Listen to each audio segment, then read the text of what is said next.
로마서 5장 19절 우리 같이 한 목소리로 합독하겠습니다. 시작.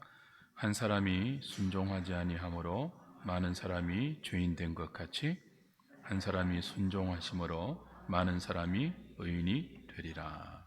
아멘. 아담의 불순종이 죄를 가져왔고 그 죄가 사망과 심판을 불러왔습니다. 둘째 아담 그리스도의 순종이 구원을 가져왔고 우리에게 하나님의 생명을 선물로 주는 복된 결과를 가져왔습니다. 오늘 신앙고백서 제8장 5항 6항 공부할 차례인데요. 이 중보자 대신 그리스도의 사역 가운데 순종을 특별히 부각하여서 다룰 것입니다. 5항 6항을 우리 같이 보겠습니다. 교환 신앙고백서 8장 5항 6항 같이 한번 읽어보겠습니다. 5항 먼저 있습니다. 시작. 주 예수님은 영원하신 성령을 통하여 하나님께 단번에 봉헌하신 완전한 순종과 희생 제사로 하나님의 공의를 충분하게 만족시키셨다. 그리고 성부께서 자기에게 주신 모든 자를 위하여 화목뿐만 아니라 천국에 있는 영원한 유산도 값을 치르고 사셨다. 5항은 중보자 그리스도의 사역, 그리고 그 사역의 대상, 그 사역의 효력을 아주 간단하게 압축하여서 설명했습니다. 6항 읽습니다. 시작. 속량의 사역이 비록 그리스도의 성육신 이후에 비로소 실제적으로 이루어졌을지라도 그분은 어제나 오늘이나 영원토록 동일하신 분이기 때문에 속량의 효력과 효과와 유익들은 세상의 시작부터 모든 시대에 걸쳐 약속들, 모형들, 제사들 안에서 그리고 그것들을 통해서 택자들에게 계속 전달되었다. 또한 그것들 안에서 그분은 뱀의 머리를 상하게 할 여자의 후손으로 세상의 시작부터 죽임을 당한 어린 양으로 계시되었고 예표되셨다. 6항은 중보자 그리스도의 속량 사역이 구약 성도들에게 어떤 효력과 어떤 혜택과 어떤 유익으로 전달되고 적용되었는지를 설명합니다. 교환을 보시면서 5항, 6항을 조금 더 자세하게 살펴가겠습니다. 해설 보십시오. 자, 웨스트민스터 신앙고백서 8장 5항은 중보자이신 그리스도의 사역, 그리고 그 사역의 대상, 그 사역의 효력을 다루고 있죠. 먼저 사역의 내용이 뭡니까? 중보자 그리스도가, 하나님의 독생자 그리스도가 이 땅에 중보자로 오셔서 어떤 사역을 하셨죠? 두 단어로 압축해서 요약합니다.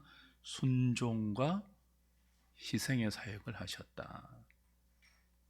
전생애 동안 율법에 완전하게 순종하셨으며 율법에 담긴 하나님의 뜻을 당신의 온 생애 동안 순종하셨죠. 죽을 때도, 사실 때만이 아니라 죽을 때도 하나님의 뜻에 순종하여 십자가에 자신을 내어주셨습니다. 그걸 희생으로 표현했습니다.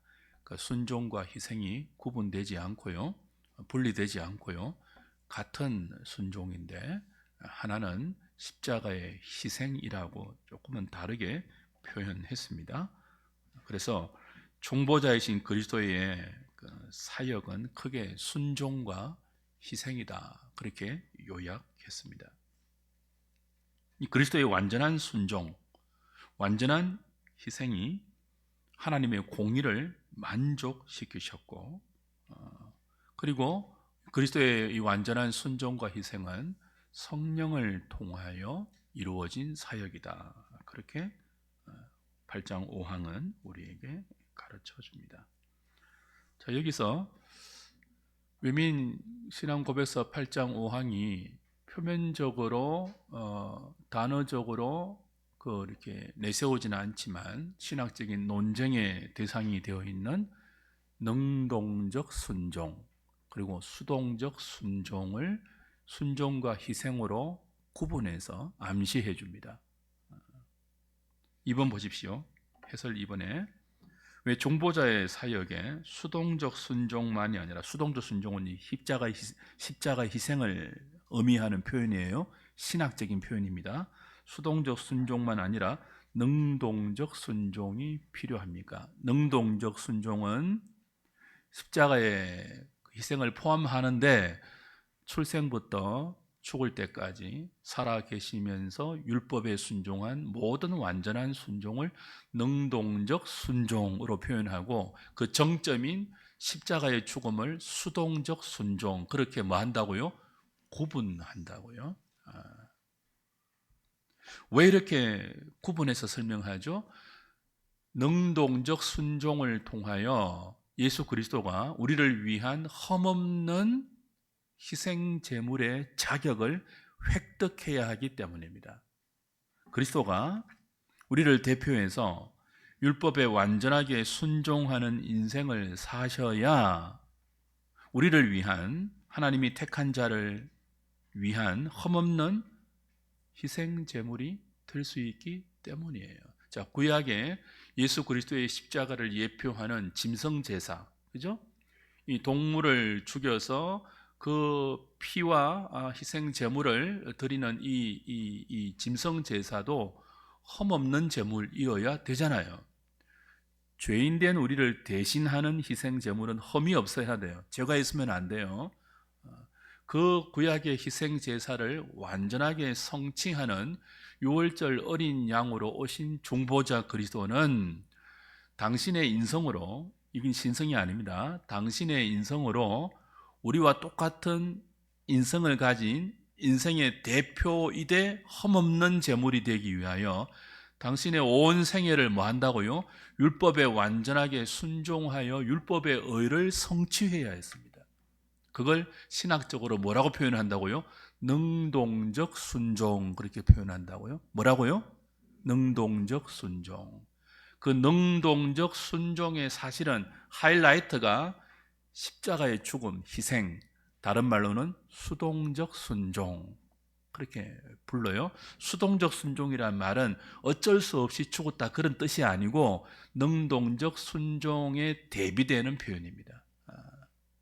그 능동적 순종을 통하여 그리스도는 중보자의 흠없는 희생 제물의 자격을 얻었고 그 흠없는 희생 제물로 수동적 순종인 십자가의 완전한 희생으로 우리를 대속하셨다, 속량하셨다. 그렇게 신앙 고백서는 그리스도의 중보자의 사역을 설명하는 겁니다.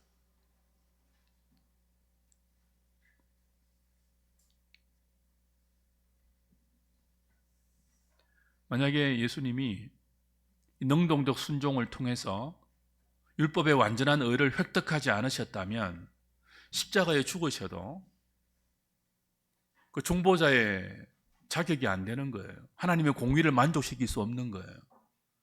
흠없는 제물이 아무리 죽어봤자 하나님의 공의가 만족되지 않아요. 충분하게. 그러면 3번 보십시오. 이 그리스도의 순종과 희생, 능동적인 순종과 수동적인 순종은 도대체 누구를 위한 순종일까요? 몇 번이나 확인했죠? 모든 인류를 위한 순종입니까? 아니면 택자들만을 위한 순종입니까? 어떻게 해요? 택자들만을 위한 순종입니다. 여기서 이제 알미니안주의와 켈빈주의, 소위 장로교와 그렇지 않는 교단의 차이가 발생하죠. 이거 우리 도르토 신조할 때 배웠는데 물론 기억 안 나시겠죠? 도르토 신조의 결정적인 차이가 여기 있습니다. 그리스도의 속죄가 보편 속죄이냐 제한 속죄이냐. 보편 속죄가 뭐예요? 예수 그리스도의 완전한 순종과 희생이 모든 인류를 위한 순종이었다는 거예요. 그렇게 예수님은 완전한 순종으로 모든 인류를 위한 구원의 길을 마련해 놓았는데 인류 가운데 뭐예요?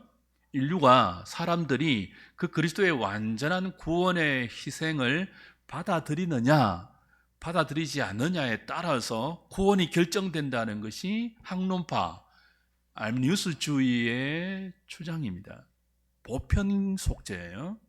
그러면은 보편 속죄가 되면 예수 그리스도의 십자가의 죽음, 이 수동적 순종이죠. 그리고 그분의 완전한 율법에 순종한 능동적인 순종에 의한 구속은, 이 대속은, 속량은 거절하는 자에게는 아무런 효력이 없어지는 거예요.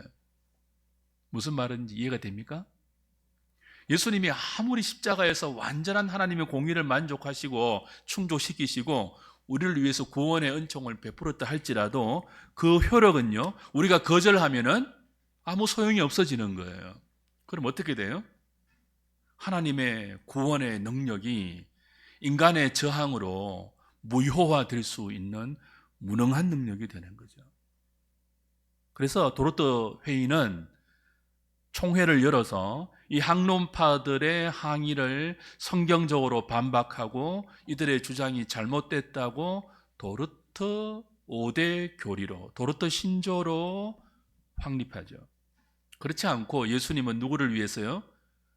성부께서 자신에게 맡기신 택한 자들을 위해서 중보자의 사역을 완전한 희생과 완전한 순종으로 성취하셨다. 그렇게 가르치는 거예요.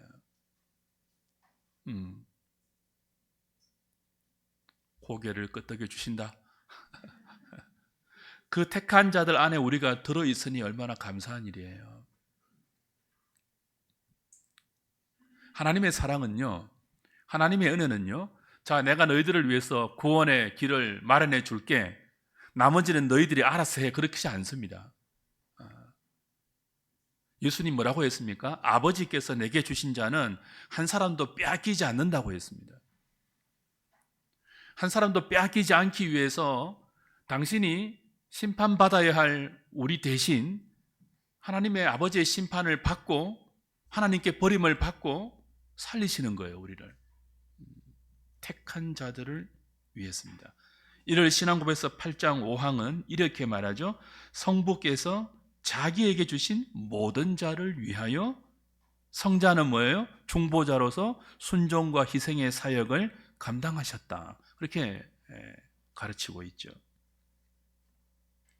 예수 그리스도는 모든 자를 위하여 중보의 사역을 감당하시지 않았습니다.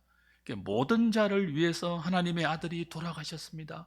이제 당신이 해야 할 일은 그분을 믿고 영접하는 것입니다. 그러면 어프로치 하기는 굉장히 쉽죠.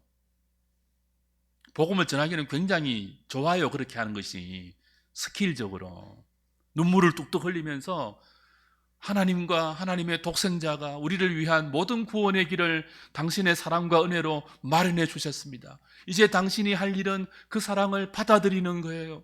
제발 완악한 마음으로 거부하지 마세요. 이러면 좋죠. 그렇게 복음을 제시하면 그래도 뭐 방법은 됩니다. 그렇게 복음을 제시하면 모든 구원의 결정은 우리에게 달려 있습니다. 우리에게. 인간의 자유의지를 하나님의 주권과 하나님의 은총보다 지극히 높이는 사실은 인본적인 교리가 알미니우스주의의 교리이고, 그것을 도르트 총회는 이단으로 정죄하고, 그렇지 않다.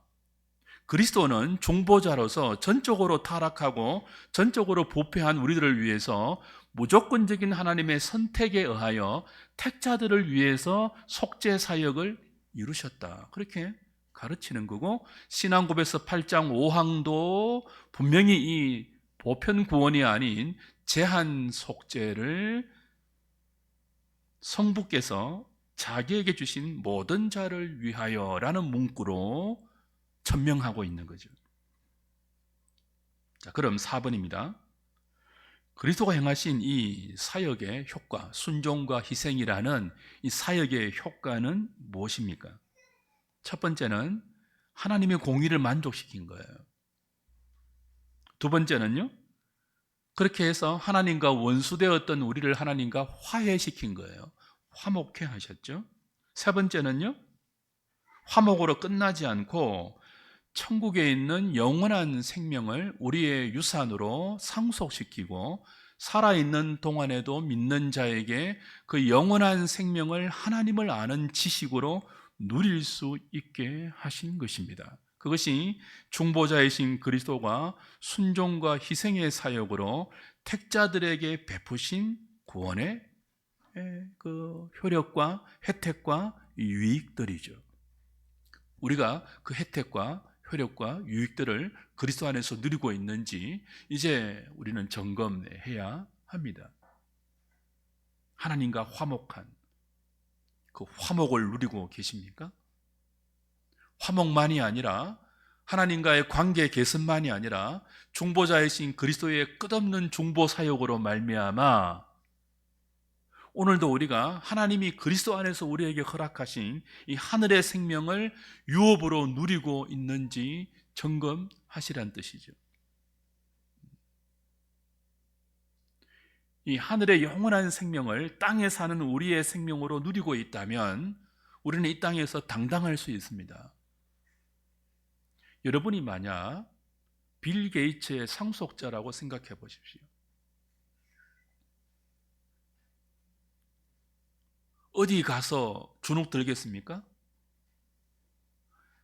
세상에서요, 주식만 조금 올라도 어깨가 피어집니다. 사람이 주눅 들지 않습니다. 그 대기업의 재벌의 상속자만 되어도 사람들이 당당하게 삽니다. 나름. 근데 비교할 수 없는 하늘의 영원한 기업을 우리의 존귀한 생명으로 그리스도 안에서 누리고 있다면 이 땅에 눈에 보이는 그 무엇을 비교하면서 우리가 영원히 주눅든 존재로 살아갈 수 없는 거죠.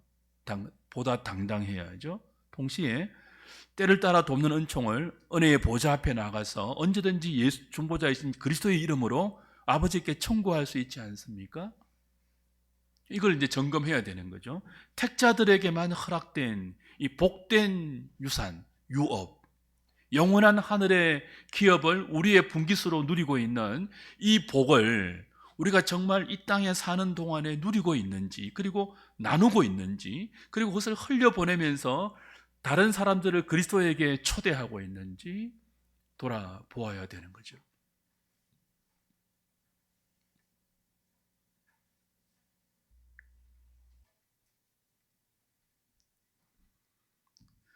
저 5번입니다. 이제 6항이죠.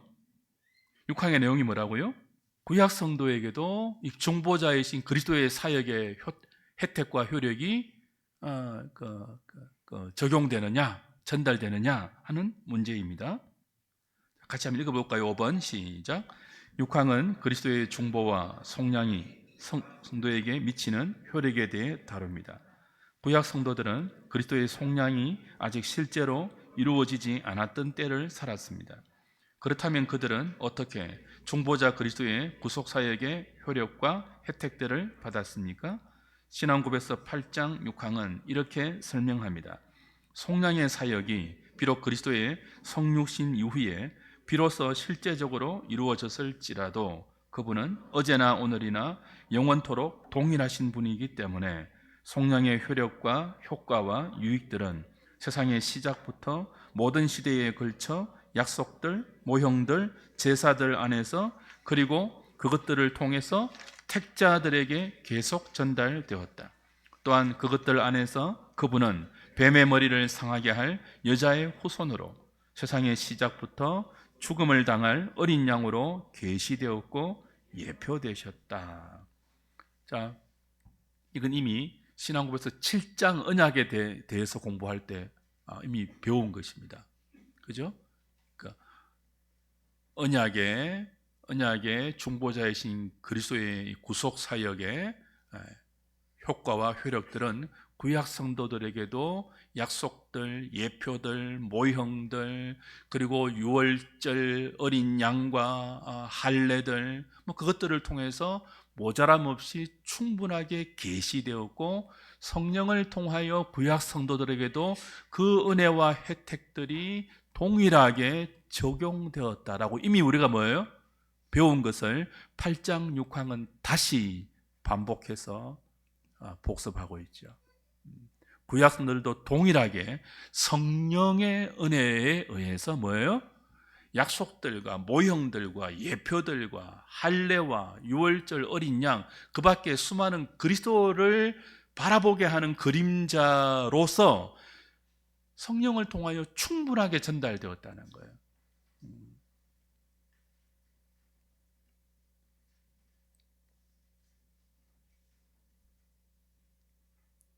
6항에서도 택자들이 강조되죠. 구약 성도들 가운데서도 택한 자들에게 하나님이 계시해 주신 그 수많은 모형들, 율법들 안에 있는 어린 양이 계시되는 이 예표들, 약속들, 그죠? 제사들, 뭐 이런 것들을 통해서 충분하게 전달되고 그 은총으로 적용이 되었다. 누구에게요? 구약 성도들 가운데 택한 자들에게. 자, 여기서 하나 우리 언약의 범위를 다시 생각해야 되겠죠. 구약 백성들을, 이스라엘 백성들을 우리 흔히 언약 백성이라고 부르죠. 그 언약 백성들의 범주 안에는 택한 백성이 있고 언약 백성이 있어요. 자, 언약 백성 안에는 아브라함의 자식들을 예로 보자면 이삭도 있고 이스마엘도 있습니다. 그죠? 이스마엘도 언약 백성이에요. 야곱의 야곱과 그 누구의 에서를 본다면 에서도 언약 백성이고 야곱도 언약 백성이에요. 그러나 똑같은 언약 백성이지만 그 중에 누가 있습니까? 택함 받은 이삭이 있고 택함 받지 않는 이스마엘이 있으며 택함 받은 야곱이 있고 택함 받지 못한 에서가 있어요. 자, 구약 백성들에게도 중보자이신 그리스도의 속량사역의 효과와 혜택과 유익들이 성령을 통하여 그대로 충분하게 전달되고 적용되는데 누구에게만요? 택자들에게. 택자들에게. 그래서 택자가 그렇게 중요합니다. 그래서 장로교는 무엇을 강조한다고요? 하나님의 선택을 강조해요. 주권적인 선택. 그래서 이걸 이제 그 인간의 이성을 하나님의 주권보다 더 높이는 책에서는 기분 나쁘게 생각하죠. 그럼 우린 뭔데? 우린 뭐길요? 인간이죠. 우리보다 높으신 분이 누구예요? 선택의 주권자이신 하나님이죠. 우리는 왜 선택하지 않았냐고 하나님께 불평할 수 없는 존재들이에요. 왜 저 사람은 선택하고 저 사람은 선택하지 않습니까? 라고 항의할 수조차 없는 존재가 우리예요. 전부 다 죄를 지은 그 상태에서 하나님은 누구는 선택하고 누구는 선택하지 않기로 작정하셨거든요. 창세 전부터. 그 하나님에 대해서 스스로 죄를 지어 하나님과 원수된 길을 자초한 우리가 왈가왈부할 수 없는 존재라는 거예요. 수많은 죄인 중에 나 같은 죄인을 왜 선택하셨습니까? 라고 감사할 수밖에 없는 존재가 저와 여러분들이죠.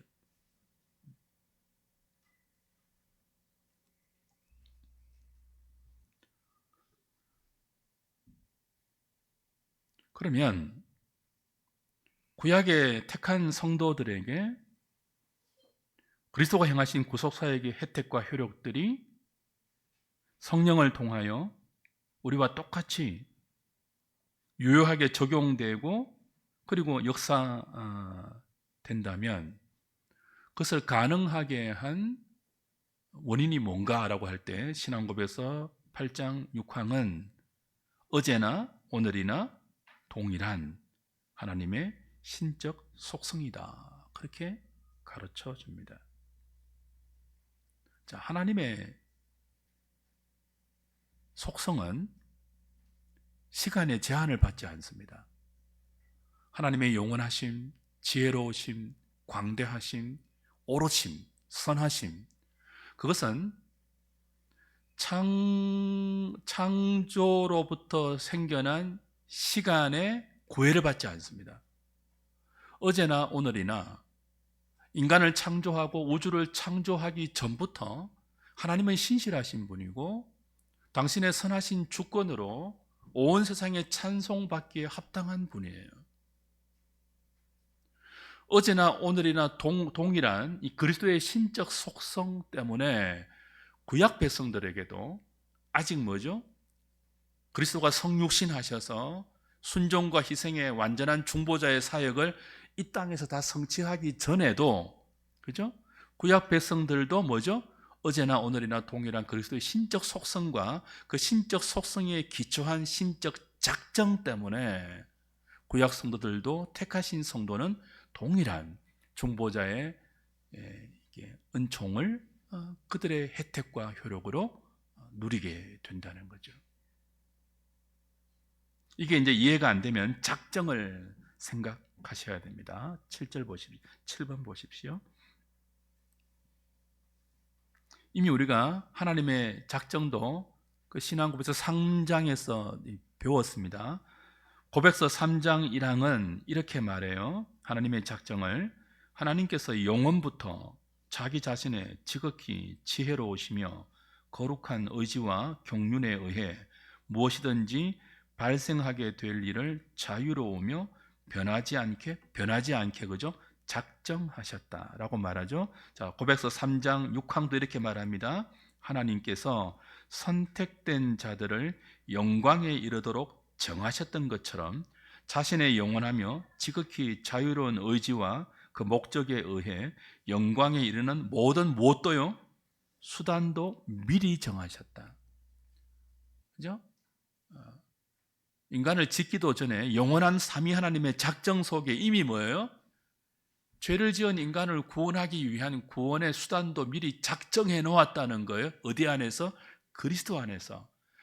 그리스도 안에서 죄인들을 위한, 택한 자들을 위한 구원을 작정하실 때 구약 시대에는 어떻게 해요?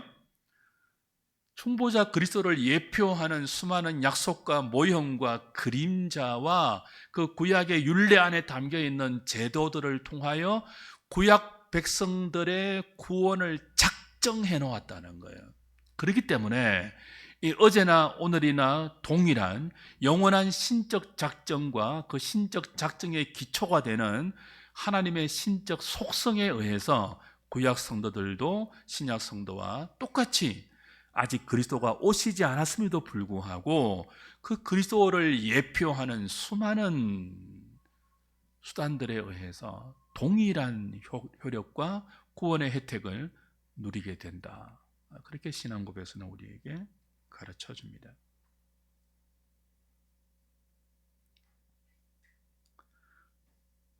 이제 교회론 가면 종말론 가면 배우겠지만 또 이미 배웠지만 우리가 경계해야 될 잘못된 가르침 가운데 세대주의가 있습니다. 들어보셨죠? 세대주의. 휴거를 말하면서 임박한 종말론에 근거하여 또 백투 예루살렘 운동을 주장하면서 우리가 예루살렘으로 복음을 전해야 됩니다라고 막 이스라엘 선교를 강조하는 일단의 무브먼트가 있잖아요. 세대주의 종말론에서 오는 잘못된 교훈들인데요. 이 세대주의는 말 그대로 세대에 따라서 하나님의 구원 수단이 달랐다고 가르쳐요. 그러니까 이 인류의 역사를 7세대로 나누죠. 나누고 나서 그 세대마다 하나님께서 인류를 구원하는 방식이 다르다는 거예요. 성경은요, 모든 세대마다 하나님의 신적 작정에 의해서 구원의 수단은 예수 그리스도라는 동일한 하나의 유일한 길로 정해놓았는데 세대주의는 그게 달라요. 모험시대, 양심시대, 율법시대, 시민정부시대, 그리고 구약시대, 복음시대, 교회시대, 왕국시대 이렇게 나누면서 그 시대마다 다 구원의 방법이 다르죠. 근데 신앙고백서는 뭐라고 한다고요? 구약이나 신약이나 중보자 그리스도를 통한 하나님의 구원 방식은 달라진 바가 없고 구약도 뭐예요? 그 그리스도를 예표하는 수많은 수단들로 동일한 구원을 받는다라고 가르치죠. 로마 천주교도 여기에서 우리와 다른 교리를 주장합니다. 로마 천주교도 구약 성도들은 우리와 똑같은 구원의 은총을 누리지 못한다고 가르쳐요. 이거 이미 지난번에 확인했죠. 림버스. 그죠? 요하림보가 있고 선조림보가 있죠. 천주교에 의하면 구약 성도들은요, 예수 그리스도의 이 완전한 순종과 희생의 그 지상 성취를 보지 못한 성도들이잖아요. 구약 성도들은 이 땅에서 믿음으로 살다가 죽어도 어디에 못 가요? 바로 천국에 영원히 못 가는 거죠. 어디에 있다고 했습니까? 림보에 있다고 그랬죠. 림보. 중간지대예요. 천국과 엄부의 중간지대인 림보에서 구약 성도들이 뭐예요? 대기하고 있다고 가르쳐요. 그럼 뭐예요? 구약 성도는 중보자 그리스도의 구속 사역의 은혜를 온전히 누리지 못한다는 교리가 되죠. 아직 기다리고 있잖아요. 그래서 이 구약 성도들이 선조 림보에서 기다리고 있을 동안에 예수님이 십자가에 죽으시고 아리마대 요셉의 무덤에 장사되어 뭐 했다고요? 여기 선조 림보에 내려가셔서 그들에게 뭐예요? 구원의 은총을 주셔서 이들을 낙원으로 인도했다고 그렇게 가르쳐요. 아무리 그럴싸하게 보여도 성경은 림보라는 중간 지역을 상정한 적이 없고요. 그런 중간 지대의 어떤 또 다른 제3의 장소를 암시한 적도 없어요. 그렇게 되면 뭐예요? 구약 성도들은 중보자 그리스도의 구원의 속량의 사역의 혜택을 온전히 누리지 못하는 불완전한 은총을 받는 그런 존재가 되어버리지 않습니까? 신앙고백서 8장 6항은 이런 그 천주교의 잘못된 교리를 반대하면서 구약 성도들에게도 중보자 그리스도의 속량 사역의 혜택과 유익은 우리와 똑같이 성령에 의해서 완전하게 전달되고 적용된다, 이렇게 가르치고 있는 거예요.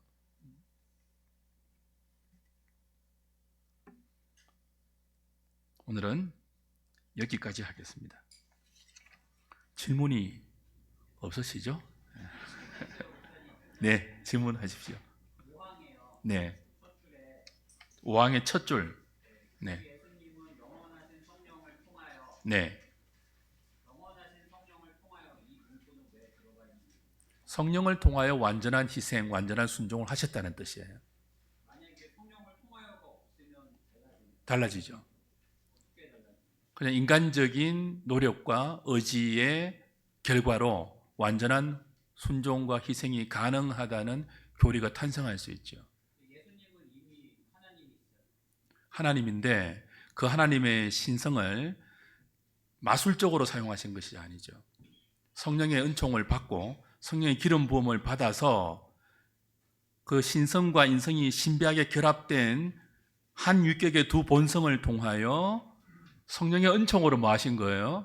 율법에 완전히 순종하신 거예요. 우리 인간으로, 신성으로 순종하신 것이 아니라 우리와 똑같은 인성으로 그의 전생애 동안 율법에 순종하시는데 누구의 도움을 받았다고요? 성령의 도움을 받아서, 성령의 기름 부음을 받고 성령의 은총을 통하여, 뭐 그런 뜻이죠.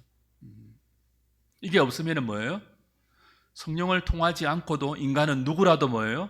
그리스도의 모형처럼 애쓰고 노력하여 자기의 의지와 결단으로 완전한 순종에 이룰 수 있다는 사실은 알미니우스주의나 혹은 펠라기안주의적인 교리가 가능한 겁니다. 자, 또 다른 질문이 있습니까?